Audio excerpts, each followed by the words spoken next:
सागर जी, शिप्रा जी। राधे राधे। राधे राधे महाराज जी। महाराज जी, जीवन में संतोष का अर्थ क्या है? यथा लाभ, जैसी परिस्थिति है उसमें हम राजी रहें। जो ही प्यारो करे सोई मोहि भावे। हम जैसी भी परिस्थिति आवे उसमें हाँ स्वीकृति है, हमारी कोई परेशानी नहीं। चाहे वो दुख वाली परिस्थिति हो, चाहे सुख वाली परिस्थिति हो, अनुकूल परिस्थिति हो या प्रतिकूल परिस्थिति हो, दोनों परिस्थितियों में राजी रहना संतोष है। गज धन गोधन बाज धन और रतन धन खान, जब आवे संतोष धन सब धन धूर समान। संतोष धन सबसे बड़ा संतोष। संतोष यथा लाभ संतोष सदा, काहू सो कछु न चाहूंगो। किसी से कोई चाह नहीं, कोई परिस्थिति का परिवर्तन करने की चाह नहीं। जैसी परिस्थिति उसी में राजी रहना, ये संतोषी पुरुष का लक्षण है। तो संतोष की सीमा है किसी से कोई चाह ना करना, जैसी भी परिस्थिति हो उसी परिस्थिति में राजी रहना। पर है बहुत कठिन। दुख की परिस्थिति में कौन राजी रहेगा? है प्रतिकूल परिस्थिति में कौन राजी रहेगा? अपमान में कौन राजी रहेगा? वही राजी रहेगा जो भक्त है। अगर भक्त नहीं है तो नहीं, राजी नहीं रह सकता। भगवान का भक्त है तो सोचता भगवान ने अपमान दिया है तो कुछ ना कुछ हमारा अमंगल नष्ट होगा। भगवान ने ये दुखद परिस्थिति दी है तो कोई ना कोई अमंगल का नाश होने वाली है, अब हमारा महामंगल होने वाला है।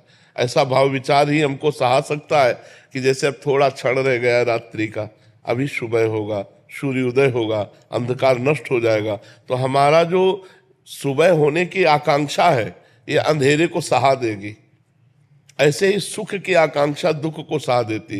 ये दुख आया है, कुछ क्षणों बाद नष्ट हो जाएगा, इसमें भी मंगल विधान है।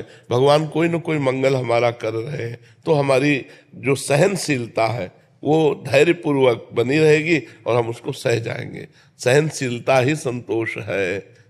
सुख में फूले नहीं और दुख में भूले नहीं। भगवान को कितना भी दुख आवे भूले नहीं, सुख में अहंकार ना करे, धैर्यपूर्वक रहे, यही संतोष। महाराज जी, वृंदावन वास की इच्छा करनी चाहिए कि नहीं करनी चाहिए। वृंदावन वास की, भजन की, भगवान की प्राप्ति की, संत समागम की, इसकी तो इच्छा भगवान से करनी चाहिए।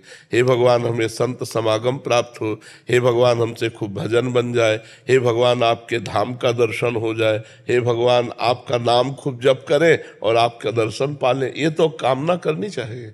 इसी कामना के बल से तो सांसारिक कामनाओं का त्याग होता है। अगर ये कामनाएं नहीं करेंगे तो सांसारिक कामनाएं होती रहेंगी। इन्हीं कामनाओं के बल से हम कामना के त्यागी बनते हैं। इच्छा से इच्छा का नाश, कामना से कामना का नाश। तो सत कामना से असत कामना का नाश, सत वासना से असत वासना का नाश। समझ पा रहे? अपने प्रयास से हो जाएगा क्या वृंदावन वास? अपने प्रयास से हो जाएगा? कामना करो, श्री जी से रो और श्री जी कृपा कर दे तो हो जाएगा। जिनको वृंदा विपिन है, कृपा तिन्हि की होए, वृंदावन में तबहि तो रहन पाए सोए। जिनका वृंदावन है वो कृपा कर दे तो वृंदावन वास हो जाएगा। अपने पैसे के बल से या अपने बुद्धि बल से धाम वास नहीं होता। भगवान कृपा करे, श्री जी कृपा करे, तब धाम में मन ठहरे। मन ठहरे तब तो वास का मतलब रहा। वृंदावन वास बहुत कठिन है, बहुत कठिन है।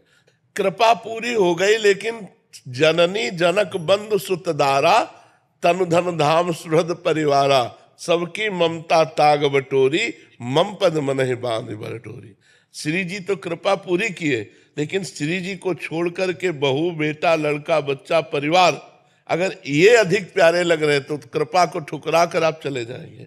और अगर इनकी ममता श्री जी के चरणों में तो हर कष्ट सहकर आप वृंदावन वास करें। पर महाराज जी यही साथ देता है यंत्र गृहस्थ में, क्योंकि फिर सत्संग लगा के सुन लेते हैं। तो उच्च देखो, जड़ चेतन गुण दोष में विश्व कीन करतार, संत हंस गुण गाहे पे परिहरि वारि विकार। जड़ चेतन जितना रचा गया इसमें दोनों बने हैं, गुण और दोष।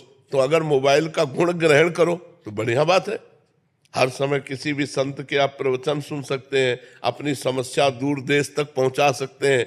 और गलत देखो तो गलत गलत बातें देखकर नष्ट भी हो सकते हो। तो हम दोष ना देखें तो हर चीज हमारे को भगवान की प्राप्ति में सहयोग दे सकती है। मोबाइल भी दे सकता है, मोबाइल के बल से तो यहाँ बैठे हो। अगर ना आप क्लिप देखे होते तो यहाँ कैसे आ जाते? वृंदावन आने की, संत दर्शन की, संत समागम की इच्छा मोबाइल ने ही प्रकट की। तो मोबाइल के वो दोष जो वो ना देखो, अगर सतमार्ग की बातें देखो तो। पर क्या होता है कि मन अच्छी बातें कम देखना चाहता है, बुरी बातों में ज्यादा लगता है। गेम खेलना, ये वो सब गंदी बातें, गंदी रीलें पहले लगता था, अब तो सुन के है ना। सत्संग का यही प्रभाव है कि कुसंग छुड़ा करके भगवत मार्ग में दृढ़ कर देता है। जी। जैसे आप कह रहे हैं कि आप क्लिप देखकर ही वैसे ही आए, मैं विदेश में रहती हूँ, मनोरंजन की सब चीजें छोड़ दी, कोई टीवी में कुछ नहीं देखते, फिर भी आकर्षण इतना ज्यादा है हर तरफ से। नाम जप करो, नाम जप सारे आकर्षणों को मिटा देगा। मतलब आपसे सही कहते हैं, डट के जब भजन किया तो अच्छा ही लगना बंद हो गया। अब जैसे हमसे पूछा जाए आपको क्या चाहिए, तो खोजने पर, घंटों खोजने पर कुछ नहीं समझ में आएगा कि क्या चाहिए, कुछ नहीं।